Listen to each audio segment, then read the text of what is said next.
the way Miami plays, I would describe as like not playing basketball. They're just hooping. They're just like dudes out there hooping, and that can be scary if you're a team like UConn because you almost like don't know what you're going to get out of Miami. Like Nigel Pack and Isaiah Wong and Jordan Miller literally didn't miss against Texas in the Elite Eight game.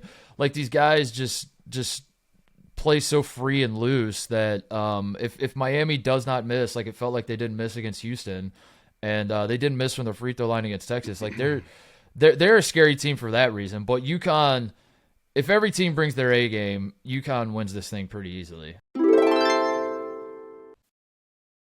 right, this is cool. I get to see Mark Titus. I did not get to see Mark Titus a couple weeks ago. You snuck in a Mark Titus on me while I was on vacation. Yeah, you're thinking of Tate Frazier is who I snuck in on you. But, hey, at one point they were synonymous. Yeah, you got into Tate Frazier, not a Mark Titus. I thanked him last night for coming on the show, too. This is he what's was called, what the fuck are you talking about? This is what's called a neg.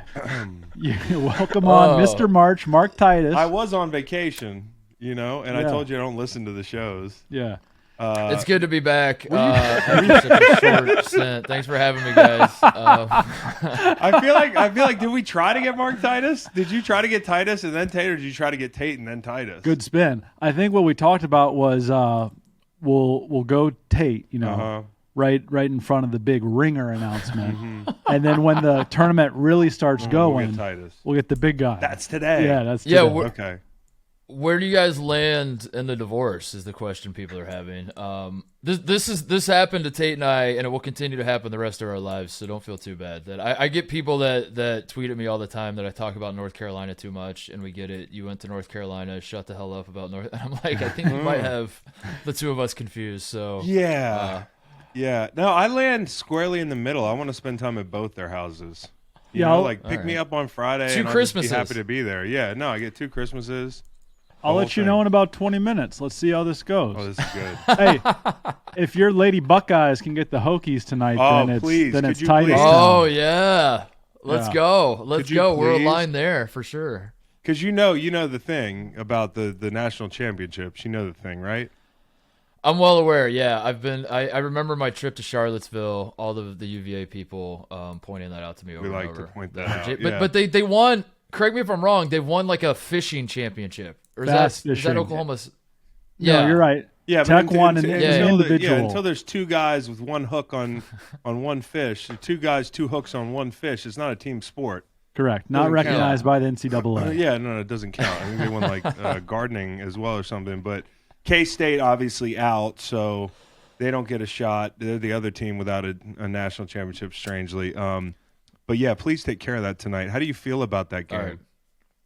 The Lady Buckeyes are pure chaos. That's how they play basketball.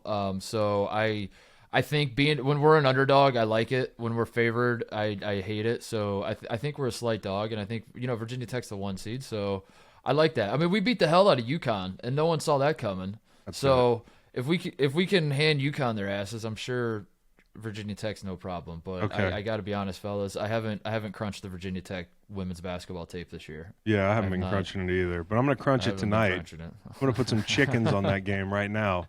I don't care what the line is. I'm betting the Buckeyes. Mark, 30,000-foot view. We've got a 5, a 9, a 5, and a 4 in this Final Four. Is this an A-plus tourney for you? Is this a C-minus? Where does it fall?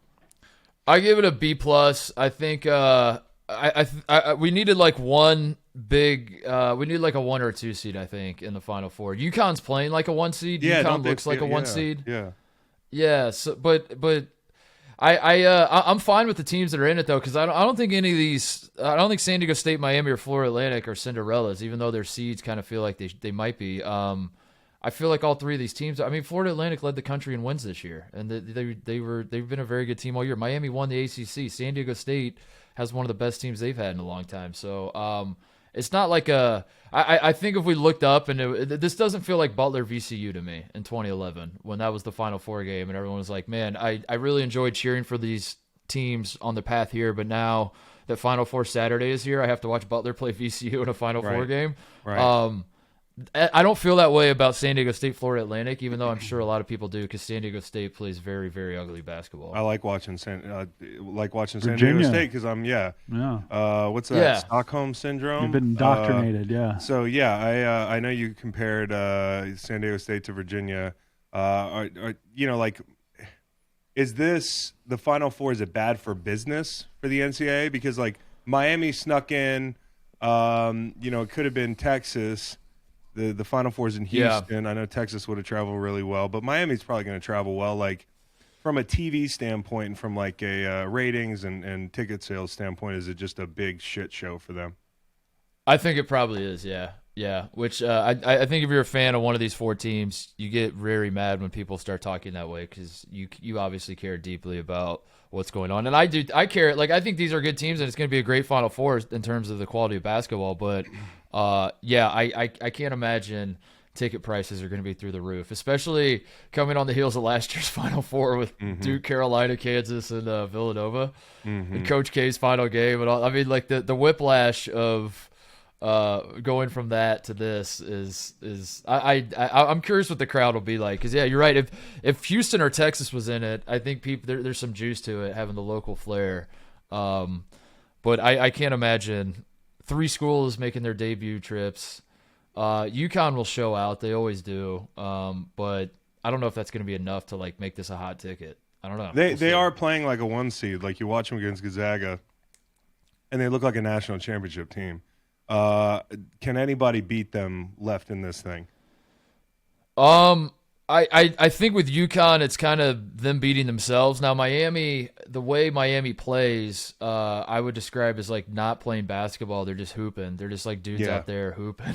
And that can be scary if you're a team like UConn, because you almost like don't know what you're going to get out of Miami. Like Nigel Pack and Isaiah Wong and Jordan Miller literally didn't miss against Texas in the Elite Eight game.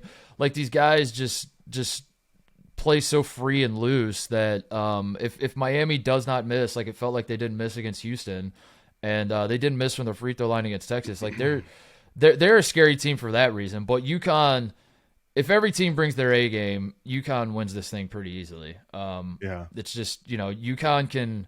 Andre Jackson gets left wide open from three, and sometimes he forgets why he's left wide open, and will just like start chucking up threes and breaking them. And I don't know, UConn can get a little sloppy at times, but they're so dialed in right now. I'm just trying to talk myself into a scenario where they don't roll through this thing, and I don't know if there really is one, other than just like Miami gets super hot. I was impressed with Miami yesterday, and we were talking about this offline. Like, I was in a big hole, and I needed a Miami future to hit, and then I stacked on top of that, and I was like, hey, let's just burn the ships and root for the Canes. And they were down 12, and I asked Macon, am I fucked? And he's like, no, bet the live line at this point. So, I mean, Miami win was huge, and I was really struck by the fact that it felt like Texas could not miss for periods of that ball game, and the lead didn't balloon out of control because Miami just kept the pace up, and they didn't miss. I mean, you talked about from the free throw line and their pace of play. It was a really exciting game. 5.5 is the number this weekend. UConn, Miami. Where would you land there? Well, I mean, the thing about Miami is they're never out of the game, like they showed in Texas. That they'll just they really do just play like it's a pickup basketball game, and it's. I said this on my show that it feels like there's a point sometime in the second half where they all decide during a timeout to look up at the score and the clock for the first time in the game, and then they're like, "Oh shit, we're down 12. All right, so let's start playing defense now, and let's like lock in." And that makes them terrifying because UConn is as a team that has been comfortable blowing everybody out. So you wonder if like UConn takes their foot off. If UConn gets up like 17, maybe they take their foot off the gas. Miami still like comes back and makes this thing close. I don't know. Miami. The only thing I feel comfortable with Miami betting in this tournament is the over. They hit the overs like crazy. Their combination of pace and they have so many shot makers, and they're not exactly interested in defense for 40 minutes. That makes me. But I mean, UConn is more than 5.5 points better. But I don't know. I like the end of games get wonky because Miami's like never really out of it. They never give up, and they that's what they do. So, and they don't have to hit threes to come back. I mean, they attack the basket like crazy. So yeah. Before we move on from the Canes, Titus, can you separate the Miami payroll from the Miami success? I mean, it's easy to poke at, but Nigel Pack's over there playing basketball for $800,000 over 2 years. And maybe some would say this has been happening in the past, and now it's just legal, and you're gonna bang us for doing something that's legal. But you know what's as an funny opposing about this? fan, at least it's tough. Yeah. A nice little dovetail with Nigel Pack is that when he entered the transfer portal, he's from Indianapolis. He's an Indiana. He went to Kyle Guy's high school, Lawrence Central. Oh, yeah. He's a Lawrence Central guy, just like Kyle Guy.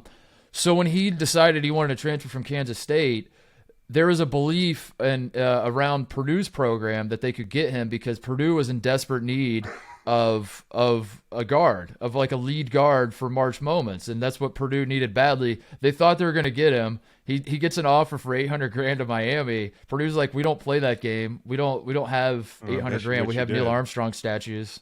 That's what we have. So he goes to Miami, and that's kind of funny because that's sort of become the story. Like if Purdue had Nigel Pack, like think about how good they would have been. And their lack of a guard is ultimately why they lost to a 16 seed. And now this man is down at Miami just balling out. So I kind of chuckle at that. The basically $800,000 made Purdue lose to a 16 seed and got Miami to the Final Four. But no, I could separate. I mean, like it feels a little dirty because it's just like so different from how we're used to thinking about this stuff. But I don't know. That's the game now. And Miami, I mean, like when, that's the game. You'll see this more though. I mean, right? This kind of tournament, I feel like it's not a coincidence to a degree, with the NIL and with the transfer portal, seeing these teams kind of pop up, make these runs, the upsets. And, why not buy a team? It's way cheaper to buy success in basketball than it is in football. And it's way more within reach. Greg McDermott, that snake at Creighton's, currently doing it right now as Isaac Trout announces his entrance into the transfer portal, leaving Virginia. But the flip side to that is Florida Atlantic's basically the exact same team they had last year. They just they just all got better. Like they John L. Davis, their best player this year, like was just like kind of a role guy on the team last year, had a great offseason and came in this year and looks like an future NBA player. So I don't know. That's the beauty of the sport is like I don't think there really is one way to do it. There's a bunch of different ways to do it. And one of them now is just paying players. It's just straight up saying we're going to offer this man the most money and he's going to take us to a Final Four. Who are the best NBA players remaining in this tournament? While you think they're probably this is the first Final Four without a single former McDonald's All-American since the NCAA tournament began seeding teams in 1979. That's crazy. They're probably all on UConn, honestly. Like probably every single one of them is on UConn. It's Jordan Hawkins, it's Andre Jackson, Klingon, Sanogo. I don't know how much run they'll get in the NBA. I mean, like Isaiah Wong, like you can maybe talk. John L. Davis, I think, has an outside shot on Florida Atlantic. Like he's a younger dude who's like just gotten so much better. And he's really impressed me. 6'4", and he can score and he's tough and plays defense. But yeah, this is one of the worst NBA draft Final Fours maybe ever as well. Like really? to your point, Macon, like the McDonald's All-American, the lack of McDonald's All-Americans kind of speaks to the lack of NBA talent. So that going back to like the hot ticket and the casual fan interest and all that sort of stuff, the people that are NBA fans that are tuning in to see the next crop of NBA stars are going to be sorely disappointed. What about exactly? Yeah, what about Noel? And he's eliminated, and he was kind of the story. I feel like of this tournament. It's kind of a shame that Kansas State got eliminated because I felt like this is the guy you're going to remember on this run, no matter how it ends. Just a really heroic performance. At times, I was like, with the shot selection, what the fuck are we doing late? But that's kind of that makes him who he is. But is that guy too small to see looks at the next level? I mean, that was my take when my wife asked me on the couch. But what do you say? He's probably too old, too ball dominant. Because like a guy like him, if he's gonna be great in the NBA, he's gonna have to have the ball in his hands. And I don't think he's good enough to like step into an NBA franchise and say like, let me have the highest usage rate on this team. And if he's not doing that, like, what are you doing with him? I don't know. I mean, he'll get his shot. I know that. Like he's gonna get a chance. And I don't think his size is. Isaiah Thomas is 5'9" and was incredible for a few stretches until the Celtics threw his carcass into a gutter and said, "Figure it out on your own, buddy." So I don't think his size is the problem. It's, but yeah, I think kind of his style of play, like you said, he's when he's hitting and he's making flashy plays, he's awesome. But then sometimes he can shoot you out of a game. My question: do you guys think that he would have gotten? I love the story, and I'm all in, and I'm not trying to be a hater, even though people will interpret this the wrong way. But do you think if this wasn't happening in Madison Square Garden, and this was in Kansas City, he was playing, well, I guess Kansas State, Kansas City. If he was playing in Atlanta, and their regional was in Atlanta, and he was doing all of this in Atlanta as a New York City kid, do you think we would care as much? Or do you think like there's some small part that was like the New York City kid playing New York City basketball in Madison Square Garden played into all of it? I think he was spectacular, regardless of where he was from. I mean, that was icing on the cake for me, the New York theme. But I mean, the bank shot three the other day, coming, his ankle being jacked up, coming back in, thinking he's not going to be able to, and then he just highlight tape pass after highlight tape pass, and that was a fun team. Their coach, and we'll talk about heroes and villains in a little bit. He's one I want to square in on. Made a lot of noise coming in the FAU locker room. I mean, like, Kansas State was a story this year, and I think without him, that story is a lot more boring. So I was captivated with him no matter where he was from.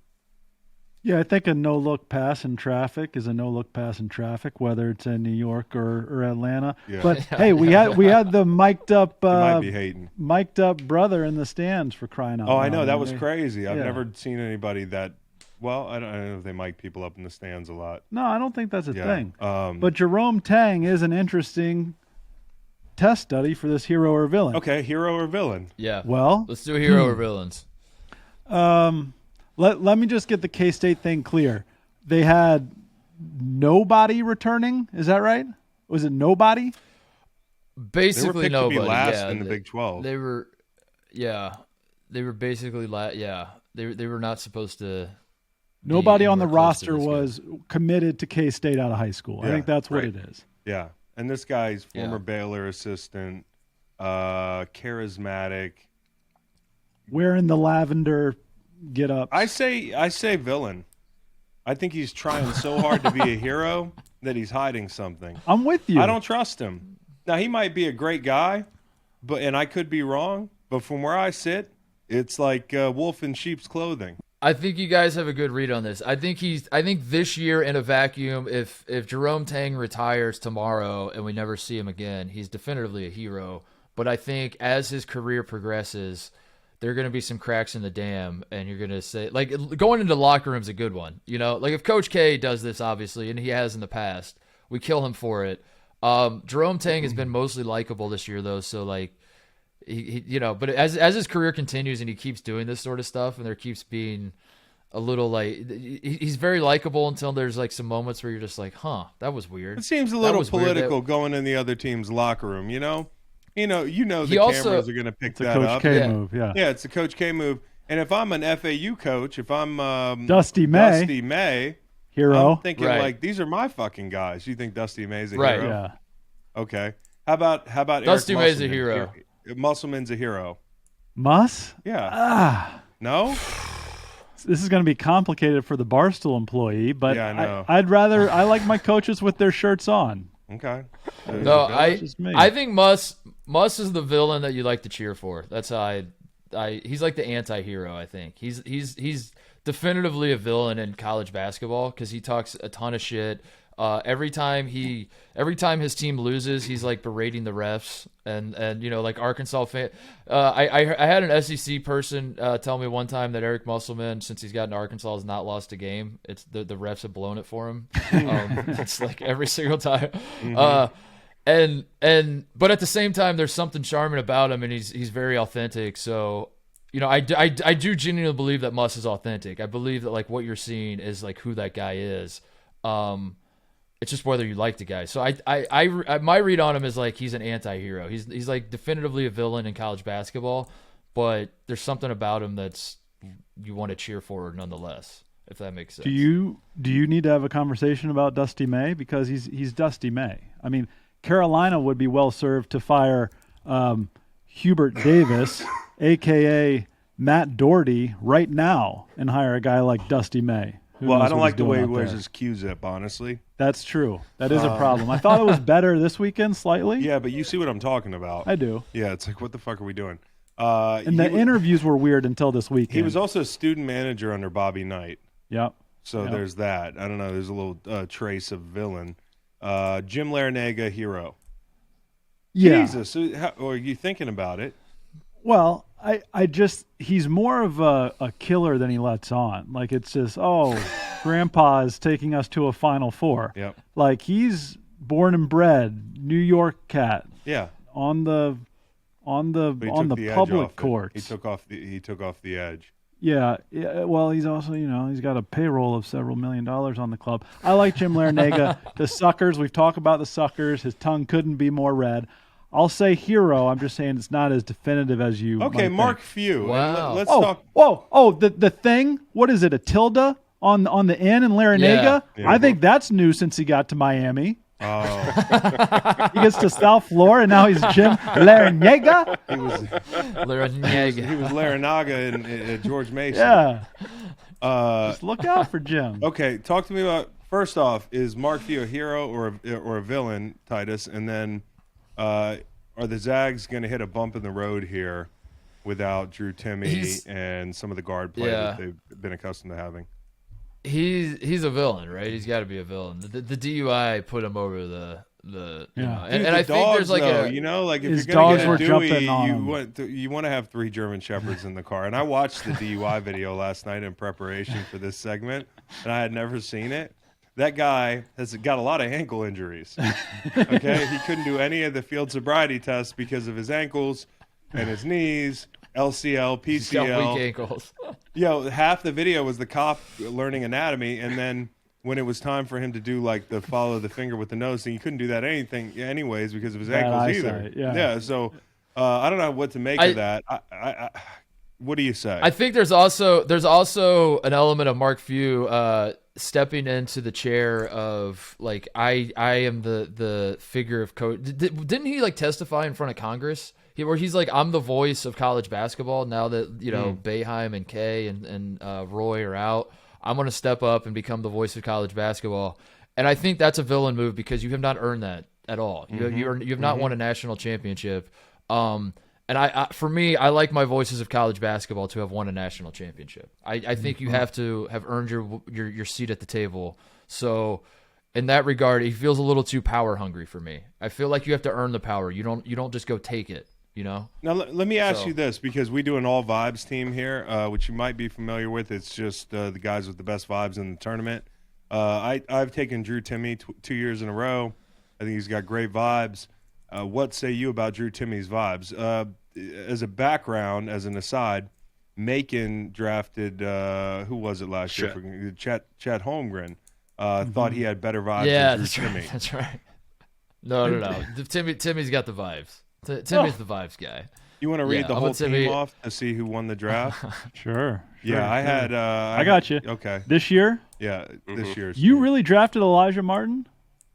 No. That sounds like the Cowboy. I did? No, you did. Who is he? Because of the dunk. Oh, yeah, he's the guy from FAU who tried to yam it with no time left on the clock. That's a hero move. Is that a villain move? That's a hero move. Yeah, because I hate this. It's like, hey, we're going to try for the last... we're going to try for the last 90 of 120 seconds in the game, but the last 30 seconds, we're done trying now. Like you can't do anything. I don't believe in that. I believe in playing to the whistle. So not only did I like him shooting before the end of the game, but a 360 windmill. Okay. Yeah, hero. Okay, there were 3 teams. We've already given one of them away, but team 1 was Drew Timme, Tyson Walker, Elijah Martin, big European cat from Tennessee, and DJ Burns. Now, I want you to know I drafted him for bloodying a Duke player, so that's pretty it's hard to argue with that. The second team was Ricky Council IV, though drafted as Ricky Council Jr., who was another person. Adama Sanogo, John L. Davis, Tremont Mark, Abumwa. And the third team was Sule Boom, Jaime Jaquez, Isaiah Wong, Marquise Noel, and Norchad O'Mear. Oh, I like the third team. Oh, I do too, Mark. I do too, Mark.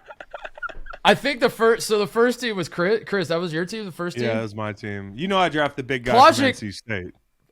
But Plagic is like anti-vibes. You can't get more anti-vibes than the big man from Tennessee. That's like, bro, he looks 40. I kind of love that. Right. Yeah, he looks 40. He looks like he played he played in the late 80s. You know, that's an all-time vibe killer to play with a guy like him. That's just like trying to bloody everyone's face. Like, I get it that he did it against Duke, but then when he was doing it against Florida Atlantic, it was like this is no longer charming. It's like somebody doing something really great right before the draft. That's what happened. The draft was the next morning, and the night before he bullied Filipowski, and I was like, yeah, he's skyrocketing. So, well, that's good. And Macon feels good about that. Is Drew Timme a pro? I think he's got more of a shot than like the other big dudes and that are great in college basketball than like all these other guys that are all of your Hunter Dickinsons and your Armando Baycotts and Zach Edey and Trace Jackson Davis. Well, Trace and Timme are interesting. I think whatever happens with Drew Timme's pro career will be fascinating to see. Like it'll be like the litmus test for big guys in college basketball. Because if you're a big dude and if Drew Timme just like gets zero shot whatsoever in the NBA. And you're a big dude in college basketball, you should absolutely stay 4 or 5 years or however long they'll let you. Because he is like very skilled. He plays no defense though. I mean, he plays like anti-defense. That's a fear. Like you can't play. I know people think that there's no defense in the NBA, but there actually is some. And he's got a little bit of the skill set. He's gonna have to develop an outside shot. He shoots like some threes, but he's got a shot, but he's got to play some defense. He might be in Shanghai with Noel. Yeah. With the Sharks. I know we're jumping all around. Is Chris Beard the happiest guy in America this morning that Texas didn't go to the Final Four? Yeah. I mean, he's got to be. The guy with the funny glasses. Rodney Terry. Yeah, hero or villain? Hero. Yeah, he had to pick up the pieces. He's a hero. Yeah, he's a hero. He's a hero. Yeah, he does look like Gus Fring though, which makes him feel like he should be a villain, but he's a hero. And then lastly, the San Diego State coach, Dutcher, hero or villain?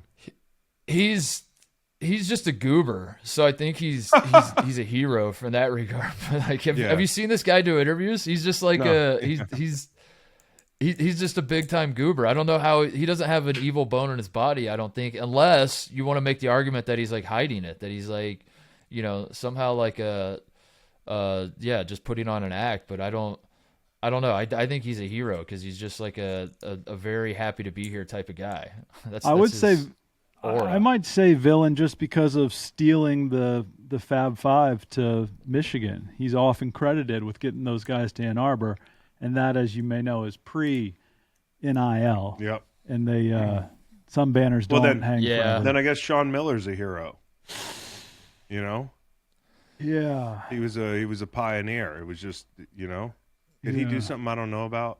Well, Arizona got in trouble. Yeah, for violations. Yeah. Yeah, but it's all legal now, pretty much. But he made the genius move of going back home, quote unquote, and I think that's a good move for. I mean, like LeBron did it, when he went back to Cleveland. He was suddenly everybody forgot all about like how he was the most hated man in sports and how much he was the biggest villain. Anytime you just like you put out a statement, "I'm going back home," you instantly become a hero. I think in people's eyes. Okay, that's my read on it. That's enough college basketball. What I want to know now is who are your 3 to 5 favorite Barstool personalities now that you're at Barstool? 3 to 5. Yeah, well, I want to leave some room here for, like you could say Big Cat and PFT, but I mean like maybe some under the radar personalities that he's grown to appreciate. Plus your least favorite. Yeah, plus least favorite. Least favorite. And So El why is Presidente, Dave Portnoy, love that guy. Love how his name. love how he signs his name on my checks too. Like he's got great handwriting. Love. Yep. Pizza reviews. Who are my favorite people? So I did the show Out and About, which it's the gay podcast at Barstool is how it was described to me. That's how everyone at Barstool they said, "Do you want to do the gay podcast?" And I was like, "Pardon my take, I've done that before." And they said no.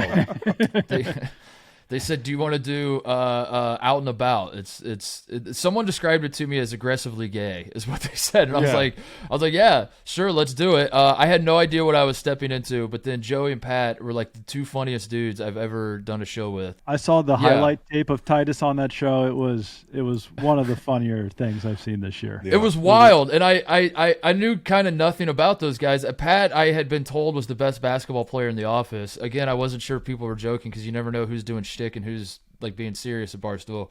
And then I talked to Pat about basketball, and I was like, yeah, this guy's probably great at basketball, and he's like 6'5", and I don't know, I vibed with him really well. Here's my under the radar answer. Billy football, obviously, that's kind of he's like a 1 seed for me. I would say fights, Feidelberg. He's fucking hilarious to me. He's very funny. And then there's one other I couldn't remember. It was just who do you like, Macon, while I think of this third? Dan Katz is my favorite. Well, yeah, I mean, we can't say the Is obvious. that Big Cat? Is that the same guy? Yeah. Big Barstool Big Cat? Barstool on Twitter? Big Cat. Yeah. That guy? Mm-hmm. One and the same. Okay. Caleb Presley. I think Caleb Presley is one of the funniest people in America. I really do. His ice cream show with Glennie Balls, Sunday Conversations. I laugh every time. I laugh every fucking time. Who's your least favorite, Mark? Brandon Walker, definitely. Yes, that's the right answer. We like Biz too. Yeah, we like Biz. Yeah, he's terrible. Yeah. I like KB and Nick. Those the two dudes that are on I gotta interact with them in the office. Nick was awesome. I don't know if you guys know who they are, but they do the Yak and some other stuff. They do a show together. They're hilarious. A lot of white people on this website. A lot of white people. A lot of white people. I'm still scrolling. A lot of white men. Oh my goodness. Yeah, I see you mix in some white women. Yeah, and then Gilly the Kid. So there's that. But Pat Bev. Yeah, Pat Bev. All right, well, good. Do you want to play him the Tate audio? Yeah. I mean, I don't know how this didn't make more news, but well, no, I think honesty is the best policy. Speaking of enemies, Mark Titus, the floor is yours. Tell us what has happened. Yeah, I mean, I think a lot of people will run with their stories. I get so tired of Mark Titus. The show became shit with Mark Titus. I met him early on in the Grayland days. He's been riding my coattails ever since. It's ridiculous. I frankly told him I want to be friends and I still want to talk college basketball, but he told me to shove it up my tight Roy Williams loving ass. So yeah, I'm good on Mark, man. I definitely ended it with him. I was just tired of his antics. I took him for a nice dinner at Outback Steakhouse and let him know I was just tired of carrying his ass all over Kingdom Come. Then he went berserk. So Titus got tossed out of Outback. Which is embarrassing for him, really. I mean, sucks to suck. The good news is that I am going to be a thorn in his side. And if he says bad things about me, then I'm going to have to hire someone. So he can learn about the Tate pain train. All right, well. Wow. Yeah, that was a shock to me as well. Mark, do you want to respond to that? Yeah, that definitely catches me off guard, guys. I did not know that Tate can throw his voice into different. I knew Tate was talented at voice work. I didn't realize he could just go up and down like that and throw his voice and he can go up and down. That was impressive stuff. Do you miss Tate? Do you miss Tate talking to him every day? Of course I missed. I told everybody from the start I missed Tate. I missed Tate when the second I was told the show was going to end. I missed Tate. Like I will never. I said that to Tate when we decided to go our separate ways. I said we'll never ever, as long as we both live, have a show that was as much fun as that one. And I genuinely mean that. And I still think like we both made the right decisions for ourselves, and it's all gonna be fine. And everything ends up the way it's supposed to. But yeah, I miss him like crazy. He and I had a fun show for a reason, and people love listening to it for a reason because we were very aligned with how we saw the game and talked about the characters in college basketball and all that sort of thing. So, yeah, I don't know how else to. I definitely will miss him, but I also like don't regret where we ended up because I think we're both gonna look up in a year or two and be very, very happy with where we're at. What's the title of your new show? My new show is the Mark Titus Show. Oh, that's creative. Okay. Yeah, very creative. Couldn't wait for that. Yeah. No, Macon wants to do that one day. No, did you hear how sad they are? Let's never break up. You're right. We're the Disgusting Brothers. Yeah, disgusting We're the brothers. Disgusting Brothers. Okay. Yeah, how are you guys when you guys break up? How do you think it'll go down? I think I've seen it. I think we've lived it. Yeah, we've lived it. We got back together. So I don't know.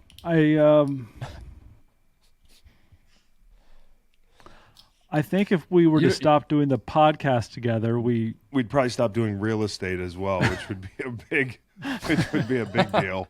But maybe we start doing friendship again. Yeah. The pod ate the friendship, so maybe the friendship would be back. We're just business associates now. Yep. One underrated, or maybe it's not. I'm sure a lot of people notice, but I want to call attention to it.